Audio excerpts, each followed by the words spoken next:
اعوذ باللہ من الشیطان اللعین الرجیم بسم اللہ الرحمن الرحیم الحمدللہ رب العالمین والصلاة والسلام علی اشرف الانبیاء والمرسلین المخاطب بطہ و یاسین سیدنا و نبینا مولانا ابی القاسم محمد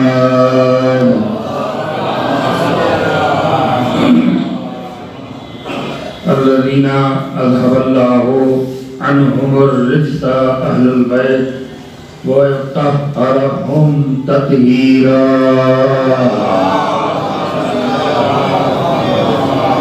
وعلى أهل بيته الطيبين الطاهرين المعصومين المظلومين المنتخبين المنتجبين ولعنة الدائمة على أعدائهم أجمعين من يومنا هذا إلى يوم الدين آمين يا رب العالمين. أما بعد وقد قال سبحانه تبارك وتعالى في محكم كتابه المبين وهو أصدق الصادقين وقوله الحق. بسم الله الرحمن الرحيم. إنما المؤمنون الذين آمنوا بالله ورسوله ولم يرتابوا وجاهدوا بأموالهم وأنفسهم في سبيل الله اولئک هم الصادقون. صلوات آغاز بیان سے قبل ایک بار سورہ الحمد اور 3 بار سورہ توحید کی تلاوت فرما کے مرحوم جناب سید نجم العباد ابن جناب سید زین العباد مرحوم کی روح کو احسار فرمائیں. مالک یوم الدین ایاک نعبد و ایاک نستعین اهدنا الصراط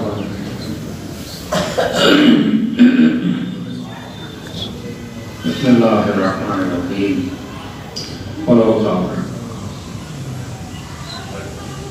بسم اللہ الرحمن الرحیم.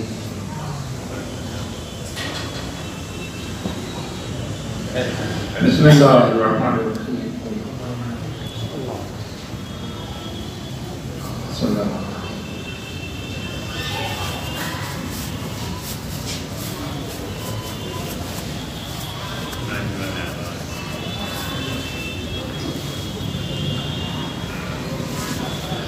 مرحوم کے درجات کی بلندی کے لیے ان کی مغفرت کے لیے عظمت شہزادی کونین پر مل جل کر بلند آواز سے صلوات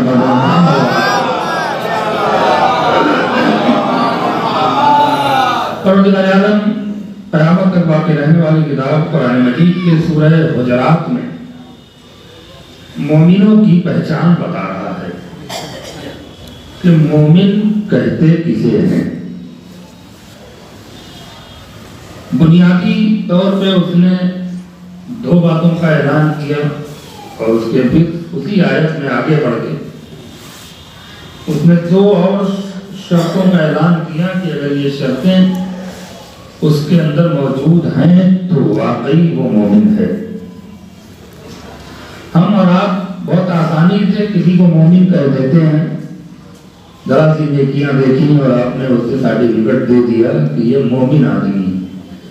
تو جہاں ٹائم مسجد میں پابندی سے چلے گئے تو یہ ہمارا اپنا نظریہ ہے کہ ہم کوئی بھی نیک کام دیکھتے ہیں تو ایمان کی سند پہلے دیتے ہیں.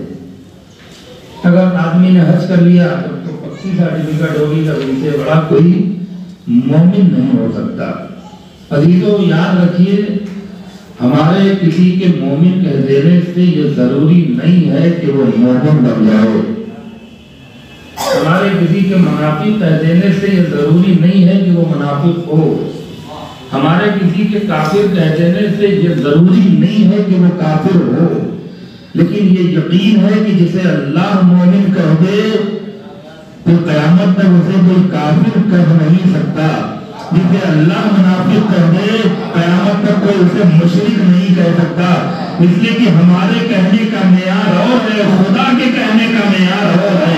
اس سوال پر محمد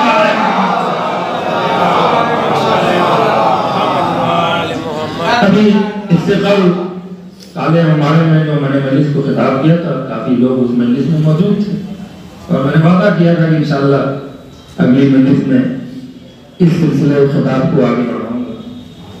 تمہیداً دو چار باتیں اس مجلس کا جوڑتے ہوئے گفتگو آگے بڑھاؤں گا، اور اپنے محدود وقت میں مجلس کو تمام بھی کر دیتا ہوں۔ یہ میرا اپنا خطابت کا ایک انداز۔ پروردگار قرآن مجید میں کہہ رہا ہے کہ انما المؤمنون الذین آمنوا باللہ ورسولہ، بڑی معرکۃ الاعلیٰ آیت ہے، اور ایک ایک فقرے کا اگر ہم رک کر ترجمہ کریں گے تو شاید مفہوم آپ تک پہنچ جائے۔ اللہ کہہ رہا ہے کہ بے شک اللہ کے نزدیک مومن وہی ہے جو اللہ پر ایمان لے آئے۔ پہلی شرط جو عوام آج کل نظریات پیش کر رہی ہے ذاکرین اور علماء کو لے کر، اس کے پیش نظر یہ آیت بہت ہی معرکۃ الاعلیٰ ہے کہ جہاں سے آپ کے بہت ساری غلط فہمیاں دور ہو سکتی ہیں۔ اس لیے یہ طے ہے کہ مولوی ضروری نہیں ہے کہ وہ ہدایت کی نظر سے کوئی آپ تک باتیں پہنچاتا ہو، لیکن یہ کلیہ ہے کہ قرآن سے بڑی کوئی کتاب ہدایت کے لیے موجود لہذا جو قرآن ہدایت کرے گا وہ سب سے بہتر اور افضل ہوگا۔ بس فرق یہ ہے کہ ہم قرآن کو سمجھ کے پڑھیں، قرآن کی معرفت حاصل کر کے پڑھیں، تبھی ہمیں ہدایت مل سکتی ہے۔ قرآن رٹنے کے لیے نازل نہیں ہوا ہے، قرآن سمجھنے کے لیے نازل ہوا ہے۔ اس سوال پر میں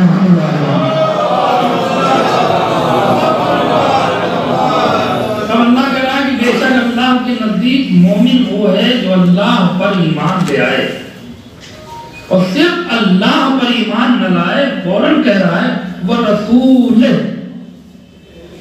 یعنی اللہ ہی کے رسول پر ایمان لانا۔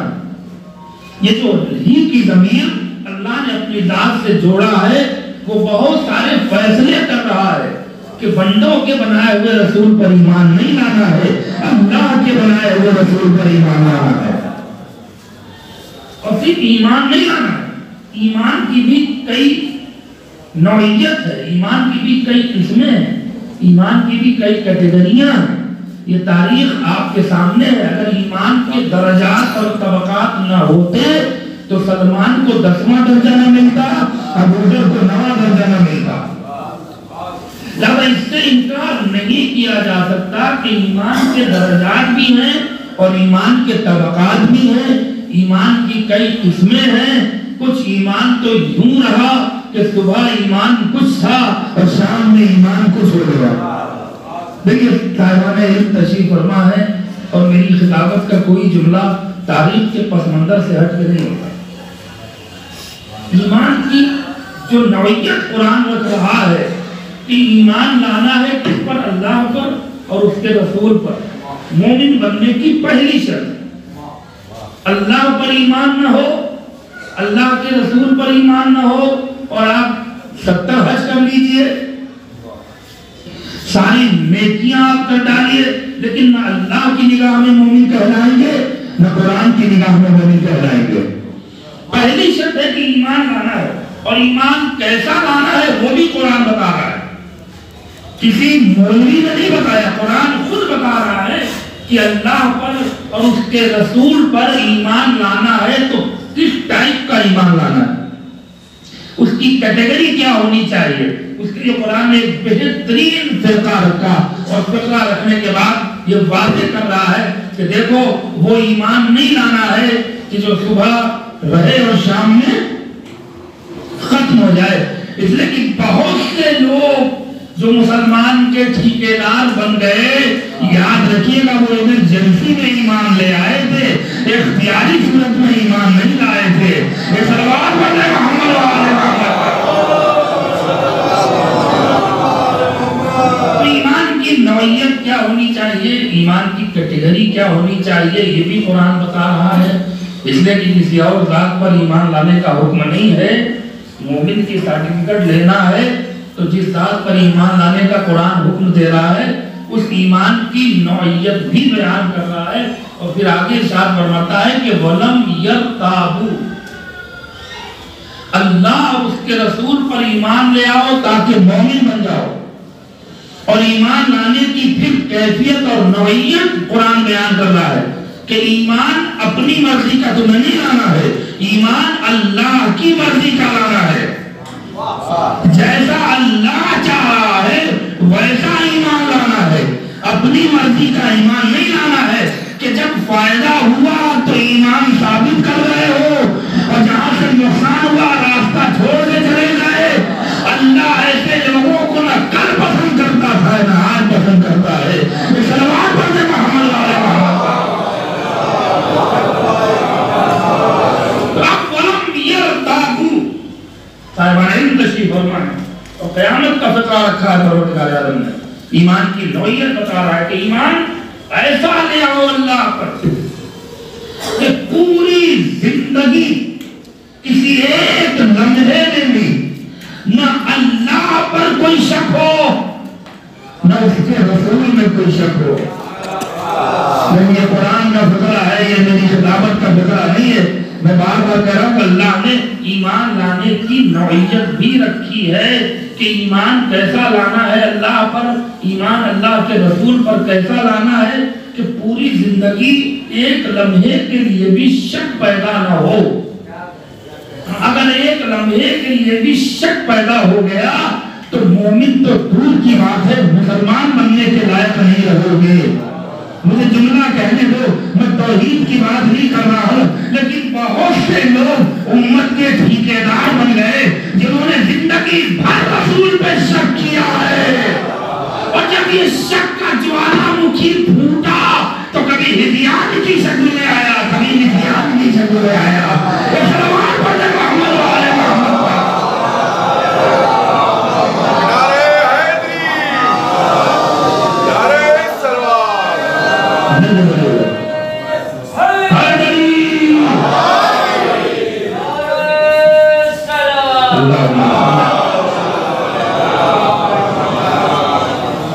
پہلی دو شرطیں مومن بننے، اور یاد رکھیے گا اعمال پریکٹیکلی یہ ساری چیزیں بہت بات کا مسئلہ، سب سے بڑا مرحلہ ایمان کی سلامتی۔ ہمارے اور آپ کے پانچویں نام محمد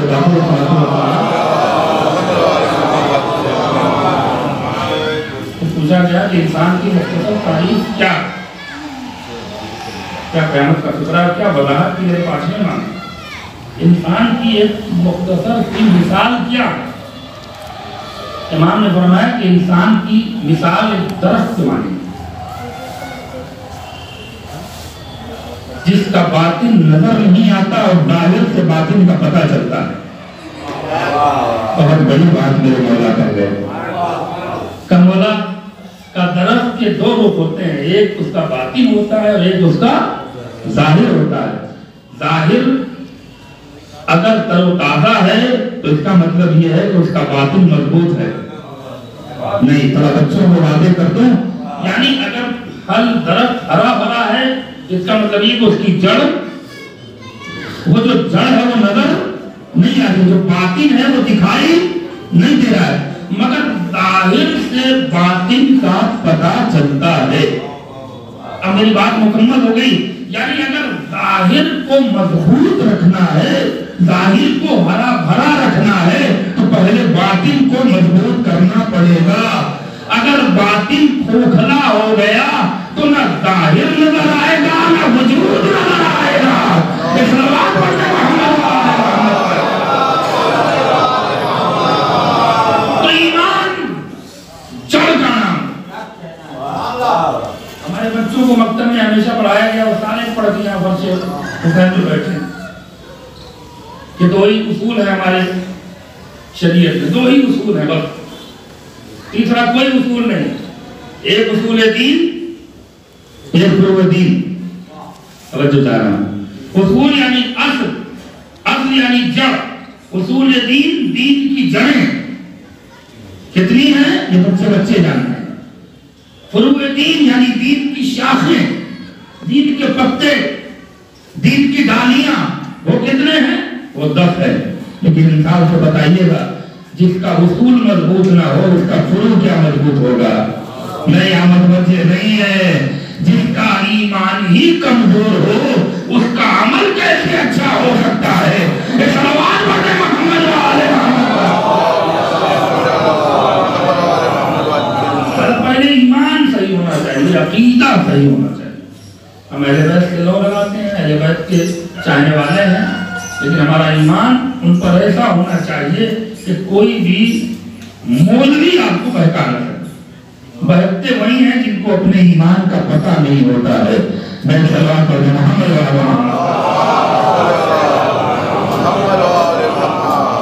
سے میں ہمیشہ کہتا رہا ہوں اور کہتا رہوں گا، اور آپ بھی اس کو میری وصیت سمجھ کے نوٹ کر لیجیے کہ پوری کائنات میں کوئی بھی آپ کے کام آنے والا نہیں ہے. خاص طور سے مرنے کے بعد تو کوئی کام نہیں آئے گا، لیکن مرنے کے بعد سب سے پہلے جو مسکرا کے آپ سے ملاقات کرنے آئیں گے وہ ہمارے اور آپ کے پہلے امام امیر المومنین علی بن ابی طالب. زیادہ کسی کے لیے آپ وفاداری کریں نہ کریں، اہل بیت کے لیے ہمیشہ وفادار رہیے گا. اگر اس کے بعد پھر ہمارے چھٹے امام فرماتے ہیں کہ جو شخص یہ تمنا رکھتا ہے کہ قبر میں میرے جب علی مسکراتے ہوئے اس سے ملاقات کرے تو وہ میری دادی فاطمہ کو خوش رکھے. ارے کیا سن رہے ہو قسم خدا کی، وہ میری دادی فاطمہ کو خوش رکھے. یہ انصاف سے بتائیے گا، کیا دادی فاطمہ اپنے قاتلوں کی ہمدردی سے خوش ہوگی یا ان پر لعنت کرنے سے خوش ہوگی؟ صلوات پڑھیں محمد والے محمد. ہمیشہ اپنا ایمان مضبوط رکھیے، اپنا عقیدہ مضبوط رکھیے. دوستو یہ دنیا 4 دن کی ہے. کسی مولوی کا فیور کرنے سے پہلے سوچئے کہ اہل بیت کا وفادار ہے کہ نہیں ہے. اگر وہ اہل بیت کا وفادار ہے تب آپ اس کی حمایت کریے، لیکن جب دیکھیے کہ یہ توہین کر رہا ہے شخصیات کی، اس لیے کہ صرف 14 معصومین یہ ہمارے لیے یقیناً بہت بڑے آئیڈیل ہیں، لیکن ان کے علاوہ بہت ساری ایسی پرسنالٹیز ہیں کہ جن کے بارے میں ہم ذرا سی بھی سوء ظن نہیں رکھ سکتے. ان پرسنالٹیز میں ایک ذات کا نام جناب خدیجہ الکبریٰ ہے، جناب ابو طالب ہے. ہم جتنا ایمان شہزادی فاطمہ پہ رکھتے ہیں اتنا ہی ایمان بیوی خدیجہ پہ بھی رکھتے ہیں. اس لیے کہ 11 اماموں کی اگر ماں فاطمہ ہے تو فاطمہ کی ماں کا نام خدیجہ الکبریٰ ہے. صلوات پڑھیں محمد والے محمد. یہ ہے اصول دین کی بات اس نے تو رکھی. اب آ رہا ہے فروع دین میں. اسی آیت میں پروردگار کہ ایمان لانا ہے اللہ پر، اس کے رسول پر، اگر مومن بننا ہے. ایسا ایمان لانا ہے کہ ولم یرتابو، پوری زندگی میں ایک لمحے کے لیے بھی اس میں شک پیدا نہ. اس کے بعد پھر قیامت کا فقرہ رکھ رہا ہے کہ وَجَاهِدُوا بِأَمْوَالِهِمْ وَأَنفُسِهِمْ فِي سَبِيلِ اللَّهِ. مومن بننا ہے تو جہاد کرو.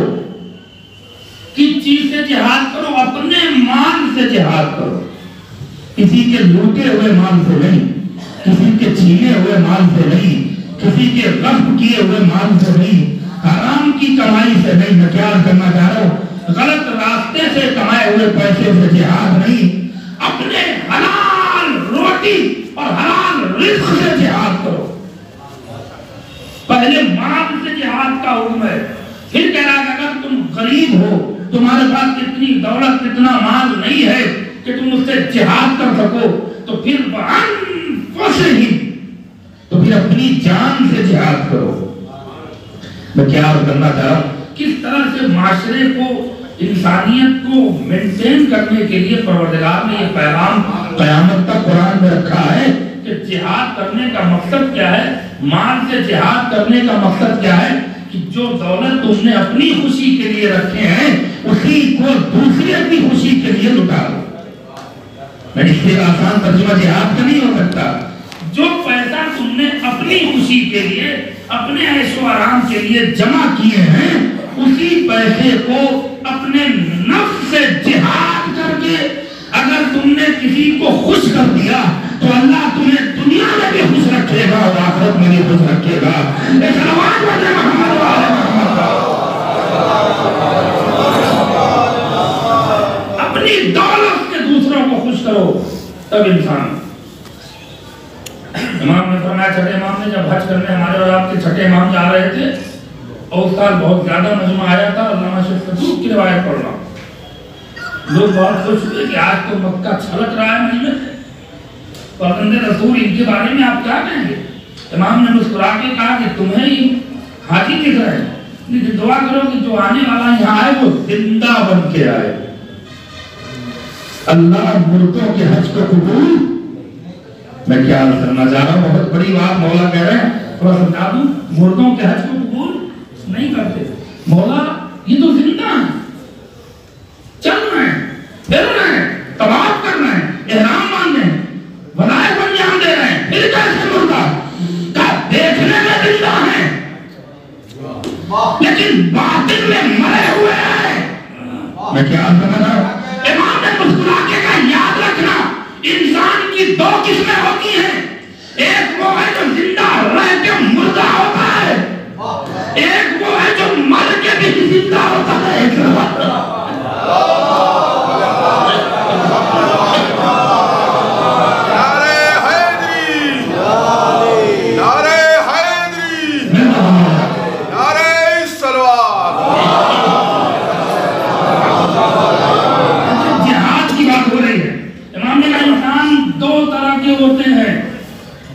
ایک وہ ہے جو زندہ رہ کے بھی مردہ، ایک وہ ہے جو مر کے بھی زندہ ہے۔ امام ذرا فرق واضح کریے، کون زندہ ہے اور کون مردہ ہے؟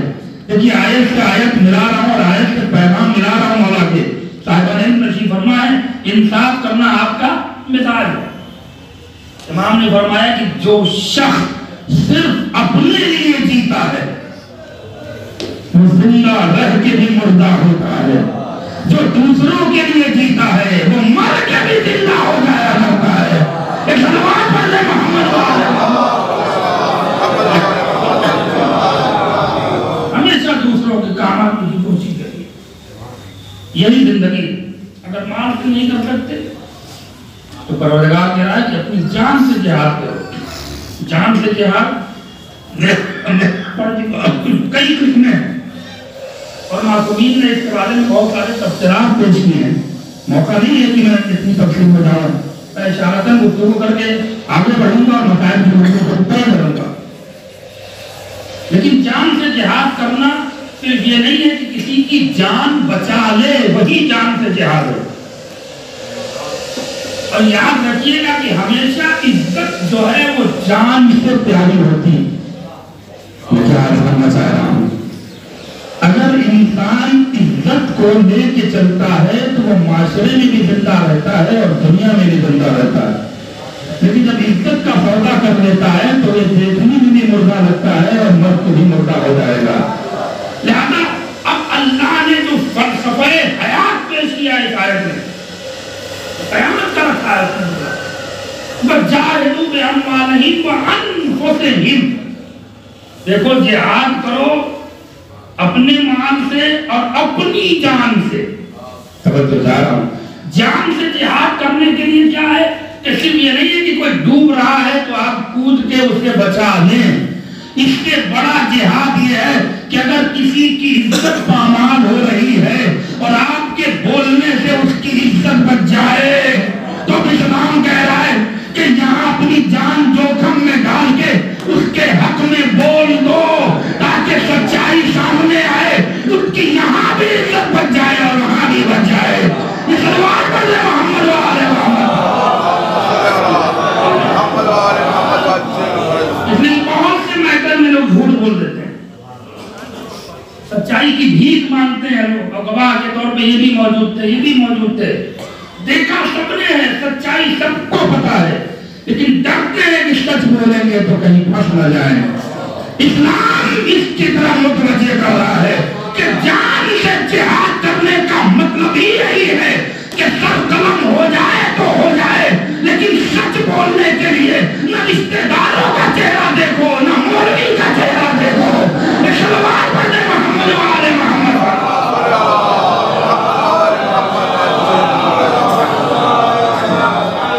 سچ بولنے کے لیے کوئی جگہ قید نہیں ہے، چاہے اپنوں میں ہو چاہے غیروں میں. جو سچ ہے جو حق ہے وہ بولو. اس کے بعد کس کے لیے جہاد کرنا ہے؟ مال سے، جان سے.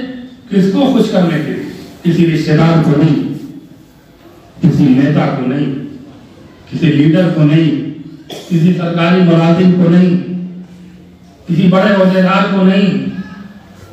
فی سبیل اللہ، اللہ کی راہ میں جہاد کرو. اگر کسی کی عزت بچا رہے ہو تو یہ سوچ کے بچاؤ کہ ہمیں اس سے صلہ نہیں لینا ہے، ہمیں پروردگار عالم سے اس کا اجر لینا ہے. کسی کی مدد کر رہے ہو تو یہ سوچ کے مت کرو کہ یہ ہمارے گھر آ کے روز حاضری دے، بلکہ مدد کر رہے ہو تو اللہ کی راہ میں کرو. جو وہ عزت دے دے گا وہ بندے عزت نہیں دے سکتے. صلوات پڑھتے محمد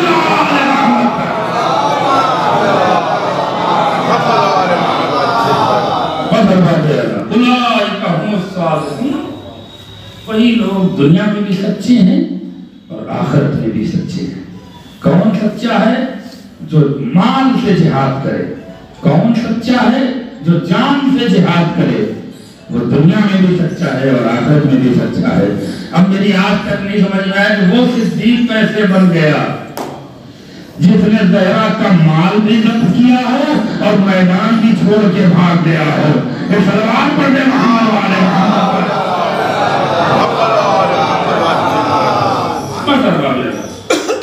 علماء مفسرین آیت اللہ عبد الپائگانی صاحب صاف طور سے اس آیت کے ذیل میں لکھا ہے کہ آیت دو ذات کی شان میں نازل ہوئی. ایک ذات گرامی کا نام خدیجہ الکبریٰ ہے، دوسری ذات گرامی کا نام جناب ابو طالب ہے. جناب خدیجہ الکبریٰ کے بارے میں بہت سارے الزام ہیں. ہمارے قوم کے بچے بھی اس ذات سے بے خبر ہیں کیونکہ ذاکرین بہت کم جناب خدیجہ کا فکر کرتے ہیں. میں نے بڑی تحقیقات کی ہیں اور کافی چیزیں میں نے شہزادی زمین کی والدہ ماجدہ کے سلسلے میں حاصل کی ہیں. مسلسل مجلسوں میں ذکر بھی کر رہا ہوں. آج اسی سلسلے کو آگے بڑھاتے ہوئے مجلس کو تمام کروں گا. ایک زندگی کے ساتھ سوال کرنا محمد والے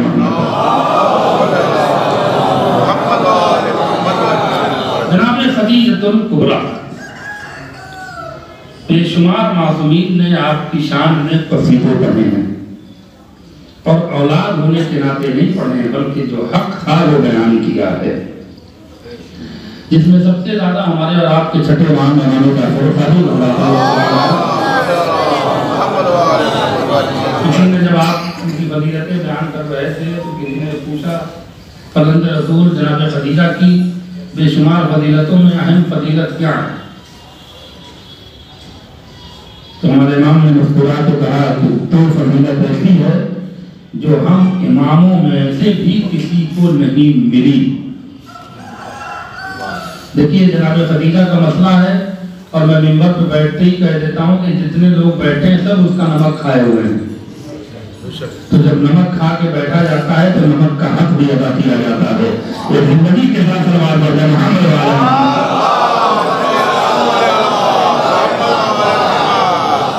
جو شہزادی فاطمہ کی فضیلت کے لیے پروردگار عالم نے کیا اہتمام و انتظام کیا ہے آپ دور تک نہیں سوچ سکتے.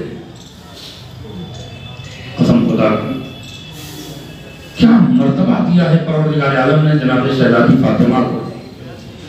اتنی عظمت دی ہے کہ ماں کی نسبت جو کہ رسول باپ کی نسبت ہے، قرآن اس کی رسالت کی گواہی دے رہا ہے، قرآن اس کے اخلاق کی گواہی دے رہا ہے، قرآن اس کے کردار کی گواہی دے رہا ہے، قرآن اس کے علم کی گواہی دے رہا ہے، قرآن اس کے اختیارات کی گواہی دے رہا ہے، قرآن اس کے معجزات کی گواہی دے رہا ہے، قرآن اس کے تمام کی گواہی دے رہا ہے. یہ تو مضبوط پہلو تھا لیکن مسئلہ ماں کا تھا. لہذا پروردگار عالم نے جناب خدیجہ کو وہ عظمت عطا کی جو شہزادی کی ماں ہونے کے علاوہ نہ کسی امام کی ماں کو وہ مرتبہ ملا، نہ علی کی ماں کو ملا، نہ رسول کی ماں کو وہ مرتبہ ملا۔ وہ ہے پہلا جملہ ہمارے چھٹے امام کا کہ سب سے پہلی فضیلت یہ ہے کہ آپ فاطمہ کی ماں۔ لیکن میں نے بیٹھی رہا ہے کہ نمک کھا کے بیٹھے ہیں، اور یہی یہ جو ہمارے امام نے جو زیارت پڑھی ہے جناب خدیجہ کی جو زیارت لکھی ہے، اس کا پہلا ہی جملہ ہے السلام علیکم یا ام فاطمہ الزہرا، سلام ہو اس ذات پر جو فاطمہ کی ماں ہے۔ نہیں آپ متوجہ نہیں ہوئے، یہ جملہ کوئی معمولی جملہ نہیں ہے، میں روک رہا ہوں آپ کو، اور شاید جناب خدیجہ کی عظمت کا آپ کو اندازہ ہوگا۔ دیکھیے فقہ جعفری میں، مسلک تشیع میں یہ یقین ہے کہ ہمارے مراجع کرام اور علماء نے بے شمار خدمتیں کی ہیں اور کر رہے ہیں، آپ قدر کریں نہ کریں، لیکن یہ تاریخ گواہی دے گی کہ علماء نے دین کو گھر گھر تک پہنچانے میں جتنی محنتیں قربانیاں دی ہیں اتنا کوئی بشر نہیں دے سکتا۔ اسی میں ایک کتاب کا نام ہے تہذیب اسلام، اور یہ وہ اسلام کی ڈسپلن، اسلام کے لا، تہذیب، کلچر، سوسائٹیز، فیملیز، ان تمام چیزوں کو مینج کرنے کے لیے یہ علماء نے کتاب مرتب کر کے گھر گھر پہنچا دیا۔ تہذیب اسلام اس کتاب کو کہتے ہیں جس میں آداب زندگی کے حوالے سے، دستور زندگی کے حوالے سے مسائل لکھے ہوئے ہیں کہ کھانا کھانے کا طریقہ کیا ہے، نہانے کا طریقہ کیا ہے، بزرگوں کے سامنے کیسے بیٹھا جاتا ہے، ایک عالم کے سامنے بیٹھنے کی تہذیب کیا ہے، استاد سے تعلیم لینے کا طریقہ کیا ہے، ماں باپ کا مرتبہ کیا ہے، بہن کی عزت کیا ہے، بھائی کا وقار کیا ہے، پڑوسیوں کے حقوق کیا ہے، ماں باپ کی خدمت کیا ہے۔ یہ ہے تہذیب اسلام کہ نماز کیسے پڑھی جاتی ہے، روزہ کیسے رکھا جاتا ہے، سویا کیسے جاتا ہے، اٹھا کیسے جایا جاتا ہے، بیت الخلا کیسے جایا جاتا ہے، وضو کیا کیسے، یہ ہے تہذیب اسلام۔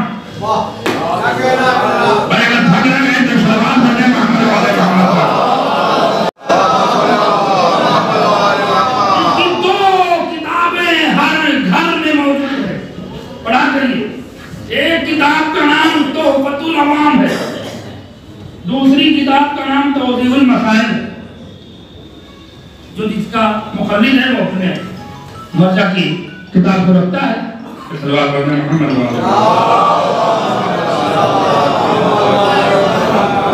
سنیے گا، شہزادی کا نمک کھائے ہوئے ہیں، زیادہ اس کا حق ادا کر کے مسائل کی منزل کو طے کرنا ہے آخری بات۔ اس کتاب میں ہر عالم نے امام کے اقوال کے پس منظر میں ایک بہترین پیغام لکھا ہے، اور وہ یہ لکھا ہے کہ جب باپ گھر میں آئے تو بیٹے پہ واجب ہے کہ وہ ایک بار کھڑے ہو کے احترام کرے۔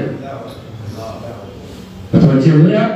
یہ ماں باپ کا مرتبہ کوئی اور نہیں بتا رہا ہے، یہ دین بتا رہا ہے، شریعت بتا رہا ہے کہ جب باپ تمہارا گھر میں آئے تو ایک بار کم سے کم کھڑے ہو کر باپ کی آمد کا احترام کرو۔ لیکن پھر آگے نکلیں کہ اگر ماں آئے تو اس کا 2 بار احترام کرو، آنے میں بھی کھڑے ہو جاؤ، جب جائے تب بھی کھڑے ہو جاؤ۔ صلوات پڑھنے محمد والے محمد۔ نعرہ حیدری، نعرہ سلوات۔ وقت میرا ختم ہو رہا ہے، بس آخری بات پر مسائل، کیونکہ بہت تفصیلی گفتگو کرنے کا موقع نہیں رہا، لیکن اب سنیے نا، باپ آئے تو ایک بار احترام کرو، وہی شریعت کہی کہ ماں آئے تو 2 بار احترام واجب ہے اولاد پر، مستحب نہیں ہے۔ آئے تب بھی احترام کرو، ماں جب بھی تمہارے پاس آئے تو شریعت کہتی ہے کہ کھڑے رہو، تبھی انسانیت کا درس سیکھ پاؤ گے اور اپنی اولاد کو سکھاؤ گے۔ زندگی جب تم ماں کا احترام نہیں کرو گے تو تمہاری بیوی جو ہونے والی ہے وہ بھی ماں ہے، اس کا احترام کون کرے گا؟ اب شریعت کہیے کہ 2 بار جب ماں آئے تب بھی کھڑے ہو جاؤ، اور جب ماں جانے لگے تب بھی کھڑے ہو جاؤ۔ اور مجھے انصاف سے بتائیے گا کہ اگر بے شمار اولیاء اولیاء بیٹھے ہوں اور ان میں جناب ابراہیم آ جائیں تو سب کھڑے ہو کر احترام کریں گے کہ نہیں کریں گے؟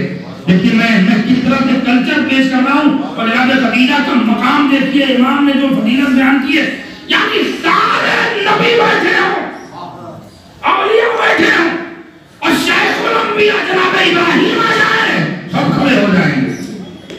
لیکن اگر ابراہیم بھی بیٹھے ہوں، سارے نبی بیٹھے ہوں، سارے اولیاء بیٹھے ہوں، محمد مصطفیٰ آ جائیں، رکھیے گا نہیں میرے عزیزوں، تو ابراہیم بھی کھڑے ہو کے احترام کریں گے، موسیٰ بھی کھڑے ہو کے احترام کریں گے، عیسیٰ بھی کھڑے ہو کے احترام کریں گے، اور سب بیٹھے ہوں، علی مرتضیٰ آ جائیں تو سب کھڑے ہو کے احترام کریں گے۔ اب مجھے انصاف سے بتائیے، آدم بھی بیٹھے ہوں، نوح بھی بیٹھے ہوں، موسیٰ بھی بیٹھے ہوں، عیسیٰ بھی بیٹھے ہوں، ابراہیم بھی بیٹھے ہوں، یعقوب بھی بیٹھے ہوں، عیسیٰ بھی بیٹھے ہوں، شعیب بھی بیٹھے ہوں، ادریس بھی بیٹھے ہوں، سب بیٹھے ہوں، محمد مصطفیٰ بھی بیٹھے ہوں، علی مرتضیٰ بھی بیٹھے ہوں، اور بی بی فاطمہ آ جائے تو یہ سب کھڑے ہو کے احترام کریں گے کہ نہیں؟ مجھے انصاف سے بتاؤ، کائنات جس کا احترام کرے اس کا نام فاطمہ ہے، فاطمہ جس کا احترام کرے اس کا نام خدیجہ الکبریٰ ہے۔ صلوات پڑھے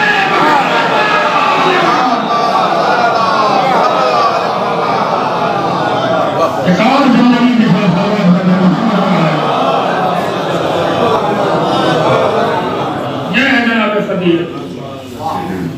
آخری بات عظمت جناب خدیجہ الکبریٰ، اور میں نے تمام کر رہا ہوں۔ دوسری بات جو میرے مولا نے فرمائی، یہ پہلا مرتبہ ہے جناب خدیجہ کا کہ کائنات میں صرف ایک ذات ہے جو اسے ماں کہہ کے بلاتی ہے، اس ذات کا نام فاطمہ ہے، اور فاطمہ کو خود رسول ماں کہہ کے بلاتے ہیں، ابیہا ہیں۔ آپ نے بہت فرمایا میرے عزیزوں۔ آخری بات، جب جناب خدیجہ کی وفات ہو گئی، لیکن یہ اہل سنت کی روایت ہے، میں پڑھ رہا ہوں، صاحبہ جوہر مطالب اہل سنت کی کتاب ہے، اور آخری بات یہاں سے انتظام ہے تو اجازت دیجیے گا کیونکہ اعلان کا وقت بہت قریب ہو رہا ہے۔ قیامت کی روایت کہ جناب خدیجہ کی وفات اور جناب ابو طالب کی وفات کو لے کر رسول خدا نے سال ہر غم منایا، جسے عام الحزن کہا جاتا ہے۔ آپ نے کبھی مسکرائے بھی نہیں، بڑی کوشش کی ہے۔ ابن داؤدی نے جو روایت میں لکھی ہے کہ دشمن جو ہے وہ مداخلہ ٹائپ کے جو لوگ ہوتے ہیں، چوہار ٹائپ کے، آپ بھی زبان میں کہا جائے کہ جو ہنسانے میں اور ایکٹیویٹی سے اپنے ماہر ہوتے ہیں، ان تک کو دشمنوں نے رسول خدا کے پیچھے چھوڑا کہ شاید یہ ہنستے ہیں، شاید یہ ہنستے ہیں، لیکن رسول کے چہرے پہ مسکراہٹ نہیں آئی۔ جناب خدیجہ کا اتنا صدمہ آپ کے اوپر طاری تھا۔ اب یہ دیکھیے، علامہ مودودی نے بھی اس کی تائید کی ہے کہ عائشہ ایک دن پوچھتی ہیں رسول خدا سے کہ آخر جناب خدیجہ کا غم کتنا منائیے گا؟ جواب سن لیجیے اور نمک کہاں ادا کریے اور انتظام میٹر کو اجازت دیجیے گا۔ رسول نے ایک بار اوائڈ کیا، نظر انداز کیا، لیکن جب شدت بڑھی تو ام المومنین جنہیں کہا جاتا ہے، ہمارا تو عقیدہ نہیں ہے، انہوں نے پکڑا، وہ لکھ رہا ہے باتوں پکڑا، اور پکڑنے کے بعد جو تلخ انداز میں کہا کہ آپ کیا مجھے دیکھ کے مسکرا نہیں سکتے؟ جب دیکھتی ہوں خدیجہ کا غم، خدیجہ کے صدمے میں بیٹھے ہیں، آخر اس کا راز بتائیے۔ نبی نے کہا اگر تم بزد ہو تو سنو خدیجہ کون ہے اور میں اس کا کیوں غم منا رہا ہوں۔ مجھے اس جیسی کوئی شریکت الحیات نہ ملی تھی نہ ملے گی۔ یہ پہلا جملہ ہے۔ اب ذرا دوسرا جملہ، کیا یہ تو آپ کی محبت بول رہی ہے؟ خدیجہ کی آپ کی نگاہ میں عظمت کیا ہے؟ خدیجہ کی میری نگاہ میں وہی عظمت ہے جو خدا نے تم کو عظمت دی ہے. جو خدا کی نگاہ میں خدیجہ کی عظمت ہے وہی میری نگاہ میں. کیا خدا کی نگاہ میں خدیجہ کی عظمت کیا ہے؟ رسول نے کہا عظمت پوچھنا چاہتی ہو؟ جب سے وحی کا سلسلہ شروع ہوا، جب سے پیغام الہی کا سلسلہ آنا جانا شروع ہوا، کوئی ایسی وحی نہیں کہ جبریل لے کر میرے گھر آئے ہو اور یہ نہ کہا ہو کہ خدیجہ کو خدا نے سلام بھیجا ہے. صلوات پڑھ دے محمد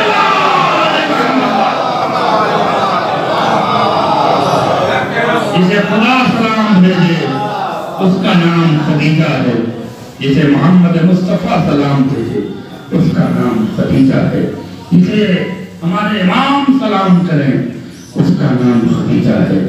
جو 11 اماموں کی ماں ہو، جو ام ابیہا کی ماں ہو، اس کا نام جناب خدیجہ ہے. بس ارباب اعظم، اہل بیت کی وفاداری بہت ضروری ہے. ایک پیغام میسج دیتے ہوئے بہت سے لوگوں کو شریعت کے مسائل کے علم نہیں ہوتا ہے، وہ بھی بہت ضروری ہے. نماز وحشت قبر اس سلسلے کے بعد میں کئی بار پڑھ چکا ہوں، پھر میں آپ کے کوئی گزار کر رہا ہوں کہ اگر اس چیز کو آپ معاشرے میں لائیے گا تو اس سے بہت زیادہ فائدے ہیں اور مرنے والے کو اس کا بےحد ثواب ہو. نماز وحشت قبر کا اعلان کر دیا جاتا ہے. کبھی آپ نے علماء سے جا کے پوچھا مولانا سے کہ حضور یہ نماز وحشت قبر کب ہے، اس کی حالت میں ہے؟ لیکن تھوڑا 2 منٹ کا وقت لوں گا، بہت تفصیلی بات نہیں کر پاؤں گا. لیکن جو اصول ہے موت کا، اس کا علم اس پورے مجمع کو ہونا چاہیے تاکہ یہ آگے تک میسج دے. نماز وحشت قبر آپشن آخری ہے، یہ بالکل آخری آپشن ہے. اور یہ طے ہے کہ چاہے بڑا رئیس مرا ہو چاہے غریب مرا ہو. اگر 1000 کا مجمع ہے اور آپ نے تدفین کے وقت اعلان کیا کہ آپ اللہ سے نماز وحشت قبر کی گزارش ہے، انتظام میں بتائیے جو واجب نماز نہیں پڑھنے کا عادی ہے وہ نماز وحشت قبر کیا پڑھے گا؟ اگر معاشرے میں حق کی بات کر رہا ہوں تو ٹوکیے مجھے.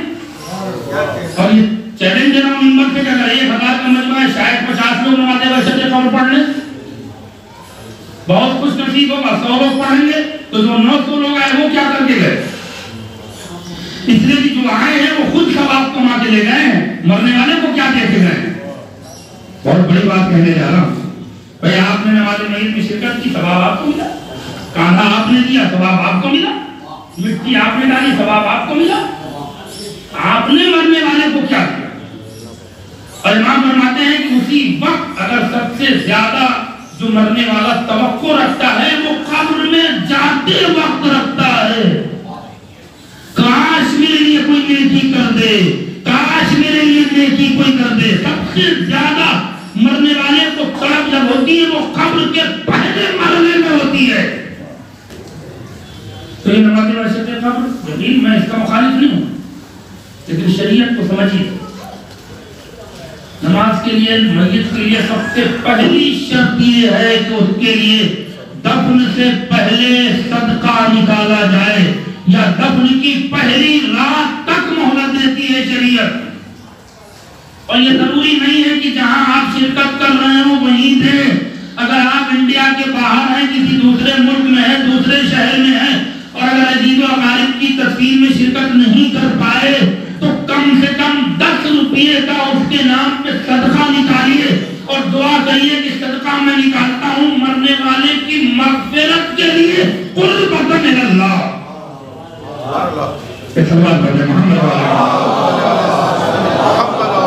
سب سے پہلی جو تاکید کی گئی ہے شریعت میں امام نے وہ ہے صدقے. مرنے سے لے کے پہلی رات تک. میں نے پچھلی بار بھی کہا تھا جہاں مرنے جائیں ایک ساتھ کھڑے ہو جائیں، ایک جگہ کوئی تولیہ رکھ دیں یا کچھ کپڑا رکھ دیں، اعلان کر دیں کہ جو اللہ مرنے والے کا صدقہ نکالنا چاہے وہ یہاں لا کے جمع کریں. یقین جانیے جو نماز وحشت قبر نہیں پڑھے گا آئے گا تو کم کم سے کم غیرت تھی کہ 10 روپیہ تو صدقہ دے کے جائے گا مرنے والی کا. سبحان اللہ. واہ واہ واہ. لیکن ایک طرف سے ثواب پہنچے گا مرنے والی کو. آپ اس کو معاشرے میں پھیلائیے, آپ خود شروع کریے. مرنے والا تڑپتا ہے کہ میں نے اتنی نیکیاں کی اور آپ ہمارے لیے زیادہ اعلان کریے کہ جو حضرات جن کو مسئلہ نہیں معلوم بتائیے کہ صدقہ کیسے نکلے گا مرنے کے بعد. کہیے صدقہ میں نکالتا ہوں, اگر نام نہیں معلوم اس مرنے والے کی مغفرت کے لیے قربت من اللہ. اگر 1000 آدمی جنازے میں شریک ہیں اور اگر 500 لوگوں نے صدقہ نکال دیا 10 روپیہ, جس کی جو حیثیت ہے وہ نکالے, تو اس پیسے سے کتنے غریبوں کا بھی بھلا ہو سکتا ہے. ثواب تو پہنچ گیا, کتنا ڈبل ثواب. پہلے مرحلے میں امام نے فرمایا صدقہ نکالو اور اس صدقے کو جتنی جلدی ہو غربا مسکین تک پہنچا دو تاکہ مرنے والے کو اس کا اجر فوراً مل جائے. یہ پہلی شرط. دوسری شرط یہ صدقہ نہیں کوئی دے رہا, تم کم سے کم 3 یا 5 مسکین کو اس رات کا کھانا کھلاؤ. دوسری شرط 3 سے 5 یا 7 تک, یہ منیمم اور میکسیمم کی بات کر رہا ہوں, منیمم 3 آدمی ہونے چاہیے. زیادہ آپ کی حیثیت ہے آپ جتنا ہو, صاحب حیثیت کو نہیں, رشتہ داروں کو نہیں, غریب مسکین کو کھلائیے, اس کا ثواب. دوسری شرط. تیسری شرط ہے وہ ہندوستان میں رائج نہیں ہے کہ کوئی غلام آزاد کریے یا کوئی قبیل اس کے نام پہ آزاد کر دیجیے, وہ ہندوستان میں رائج نہیں ہے. اس کے بعد یہ کہ جانوروں کا صدقہ نکال دیجیے, اناج کا صدقہ نکالیے, وہ بھی ممکن نہیں ہے تو 10 اور 5 روپے کا صدقہ. اب شریعت کہتی ہے کہ آپ کے پاس 10 روپیہ بھی صدقہ نکالنے کا نہیں ہے, اتنی غریب بستی ہے کہ 2-4-10 روپیہ صدقہ نکالنے کی حیثیت نہیں رکھتی ہے, تو اب شریعت کہتی ہے کہ ایسی صورت میں اس کے لیے نماز وحشت قبر پڑھ لو. اب آپ بتائیے کس میں زیادہ ثواب ہے اور شریعت کہاں لے کر جانا چاہتی ہے؟ رائج کسے کیا؟ فیس بک, واٹس ایپ. ابا کے لیے نماز وحشت قبر مولانا پڑھ دیجیے گا. پہلا ماحول ایسا رہتا ہے کہ میں اسے ٹوک نہیں پاتا ہوں, لیکن بعد میں بھی سمجھاتا ہوں کہ نماز وحشت قبر آخری آپشن ہے. کم سے کم آپ لوگ جب جنازہ کہیں لے کر جائیے اور شرکت کریے تو اس کو رائج کریے, اس کے لیے اعلان کریے کہ جو حضرات آئے ہیں وہ اس مرنے والے کا صدقہ نکال کے جائیں, تاکہ اگر لے کے جا رہے ہو تو کچھ مرنے والے کو دے کے نہیں چلے جاؤ. صلوات والے محمد والے محمد پر. سب سے پہلی شرط ہے صدقہ نکالنے. جتنا زیادہ اس کا صدقہ نکلے گا اس کے اوپر سے اس کی قبر کے مراحل آسان, قبر کی مشکل آسان ہوتی ہے. ہر آدمی یہ چاہتا ہے کہ میرا مرنے والا قبر کے پہلے مرحلے میں آسانی سے گزار لے. اس کے لیے کیا صدقہ دینے کے اور کچھ نہیں ہے, بس ارباب ادا. ایک وارث کی مجلس ہے, عزیز و اقارب بیٹھے ہیں, بیٹے یتیم ہو گئے, بچی یتیم ہو گئی, جب گھر سے وارث چلا جاتا ہے تو یقین جانیے گھر میں رونق ختم ہو جاتی ہے. اس لیے بھی وارث اپنے بچوں کا خیال کرنے والا, اپنی اہلیہ کا خیال کرنے والا, ایک ایک رشتہ داروں کا خیال کرنے والا جب دنیا سے اڑ جاتا ہے تو ہر محفل میں اس کی کمی کا احساس ہوتا ہے. کاش یہ مرنے والا آج ہمارے درمیان نہیں ہے. لیکن ہاں میں خوش نصیب ہیں مرحوم نجم العماد. کتنے لوگ آج ان کی برسی کی مجلس میں آئے ہیں, کتنے لوگوں نے خراج عقیدت پیش کیا, سورہ فاتحہ پڑھا, اور یقیناً گھر پہ جا کے ان کے ہر سورہ فاتحہ پڑھیں گے, یہاں بھی پڑھیں گے. یہ خوش نصیبی نہیں ہے تو نہیں ہے کہ ہاں ہم لکھنؤ کے رہنے والے نہیں ہیں, عالم غربت میں بھی ہم موت آتی ہے تو لوگ شریک ہو جاتے ہیں, مجلس و ماتم میں مجمع ہو جاتا ہے, لیکن ہائے محمد کا نواسا, علی کا لاڈلا, حسین مظلوم کربلا, کربلا میں اس عالم میں شہید کیے گئے کہ کوئی لاش دفن کرنے والا بھی نہ تھا. اجرکم اللہ, خدا آپ کو کوئی غم نہ دے سوائے غم مظلوم کربلا کے. بسلوات اللہ چند جملے کو شاید کی اور مجھے تمام کرو. جب ایک وارث گھر سے رخصت ہوتا ہے تو گھر کی کیفیت کیا ہوتی ہے؟ در و دیوار سونے ہو جاتے ہیں, بچے یتیم ہو جاتے ہیں, بیٹیاں یتیمہ ہو جاتی ہیں. یقیناً باپ بچوں کے سر پہ ہاتھ رکھنے والا کون ہے؟ لاکھ چچا ہو، لاکھ دادا ہو، لیکن جو باپ کی شفقت اولاد کے سر پہ ہوتی ہے اس رشتے کو نبھانے والا کوئی دوسرا پیدا نہیں ہو سکتا. یہ یقین جانیے. اسی لیے قرآن نے کہا ہے کہ جب یتیم دیکھو تو اس سے بڑی شفقت سے پیش آؤ، اس سے محبت سے پیش آؤ. ہاں یہ ہمیں تاکید کیا گیا ہے کہ کوئی بچی یتیمہ ہو تو اس کے سامنے اپنی اولاد کو پیار نہ کرو، اپنی اولاد سے شفقت نہ کرو. یہ شریعت منع کرتی ہے، کسی اور رشتے کے لیے منع نہیں کیا ہے، لیکن باپ کی یتیمی کا اتنا احساس ہے پروردگار کو کہ ہمیں تاکید کی ہے کہ کسی یتیم کے سامنے اپنے بچے کو پیار نہ کرو، کسی یتیمہ کے سامنے اپنی بچی پہ سر پہ ہاتھ نہ پھیرو. میں کہوں گا پروردگار ذرا سکینہ کے دل سے پوچھو، جب باپ کو یاد کرتی تھی تو کبھی تماچے مارے جاتے تھے، کبھی گوشت مارے چیرے جاتے تھے. بچی نرم نرم کے کہتی تھی اے بابا مجھے بچا لو، اے بابا مجھے بچا لو. ارے زینب نے گلے سے لگایا اے میری لال، اب تجھے بابا کہاں ملنے والے.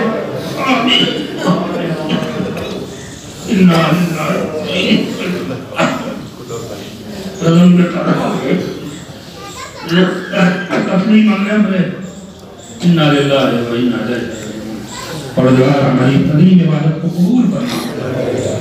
حاضرین مجلس کی تقریب اور آپ کو قبول فرمائے. ہم میں سے جو بیمار ہونے سے شفا عطا فرمائے، جو بے اولاد ان کو اولاد کی نعمت عطا فرمائے، جن مرحوم کے بارے اعتبار کی مجلس ان کے درجات میں بلندی عطا فرمائے، ان کے گناہوں کو معاف فرما، ان کے بچوں کو، ان کے عزیز اقارب کو صبر جمیل عطا فرما. اس مجلس کا ثواب، پیشوانی کا ثواب، فضائل کا ثواب، مسائل کا ثواب محمد آل محمد کے صدقے میں پروردگار مرحوم کی روح کو احسان فرما. دشمنان اہل بیت کو تباہ و برباد فرما. شیعت کے خلاف جو سازش کرنے والے ہیں، چاہے وہ اپنے ہوں چاہے غیر ہوں، پروردگار ان تمام لوگوں کو رسوا اور ذلیل فرما. ظالم حکومتوں کا خاتمہ کر. فرزند زہرا حجت خدا امام مہدی زمان کے ظہور میں تعبیر فرما. ہمیں اس لائق بنا کہ ہم ان کے عوام انصار میں شمار ہو سکیں. ربنا تقبل منا انک انت السمیع العلیم برحمتک یا ارحم الراحمین. ایک بار سورہ الحمد اور 3 بار سورہ توحید کی تلاوت فرما کے مرحوم جناب سید نجم العباد ابن جناب سید نجم العباد کی روح کو احسان فرما.